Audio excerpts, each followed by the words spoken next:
planting phase of the rice seasons in some areas. That move increased water flow to about 60% of its average, just enough to cover half of the irrigation requirements for the summer rice season.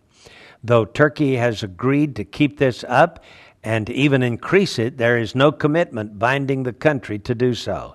With the Euphrates showing few signs of increasing health, bitterness over Iraq's water threatens to be a source of tensions for months or even years to come between Iraq and its neighbors. Many American, Turkish, and even Iraqi officials, disregarding the accusations as election year posturing, say the real problem lies in Iraq's own deplorable water management policies. Quote, "There used to be water everywhere," end quote, said Mr. Joda, 40 years old, sitting in his reed hut on a dry, rocky plot of land outside Karbala. Mr. Joda, who describes his dire circumstances with a tired smile, grew up near Basra, but fled to Baghdad when Saddam Hussein drained the great marshes of southern Iraq in retaliation for the 1991 Shiite uprising. He came to Karbala in 2004 to fish and raise water buffaloes in the lush wetlands that remind him of his home. He said, "This year it's just a desert." Along the river, there's no shortage of resentment at the Turks and Syrians, but there is also resentment at the Americans, Kurds, Iranians, and the Iraqi government, all of whom are blamed. Security or scarcity makes foes of everyone. The Sunni areas upriver seem to have enough water, Mr. Joda observed, a comment heavy with implication. Officials say nothing will improve if Iraq does not seriously address its own water policies and its history of flawed water management. Leaky canals and wasteful irrigation practices squander the water.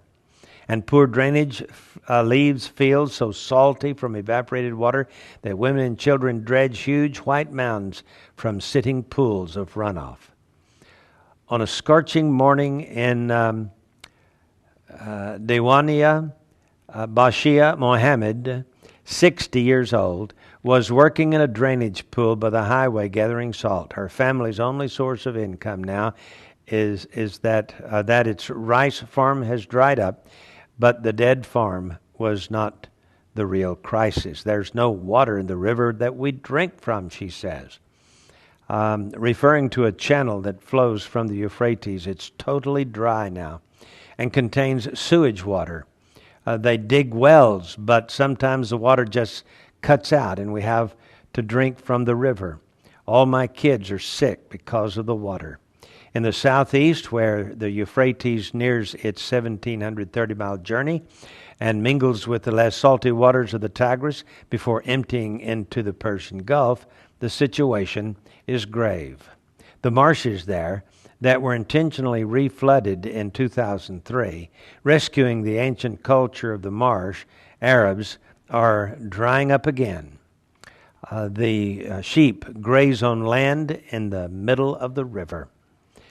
The farmers, reed gatherers, and buffalo herders keep working, but they say they cannot continue if the water stays like this.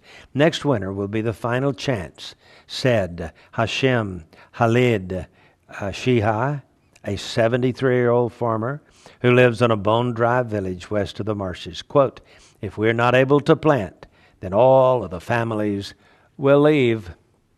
The Euphrates River is drying up.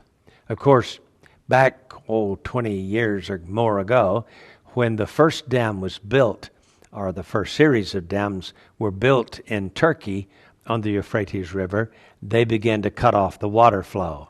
And we had news of that, 25 years ago. But today it's acutely worse as the Euphrates River is drying up. Listen again to the prophecy. The sixth angel poured out his vial upon the great river Euphrates, and the water thereof was dried up, that the way of the kings of the east might be prepared. Well, if those kings are east of the Euphrates River, it just might well be Iran, who is listed in the battle of Gog and Magog, and has certainly put the world on its ear today as Iran is building a nuclear program, planning to wipe Israel off the map. Well, we'll see. God is still God, and his prophecies are coming to pass.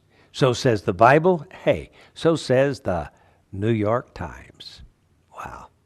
I'm J.R. Church. We'll see you again tomorrow with our analysis of the news.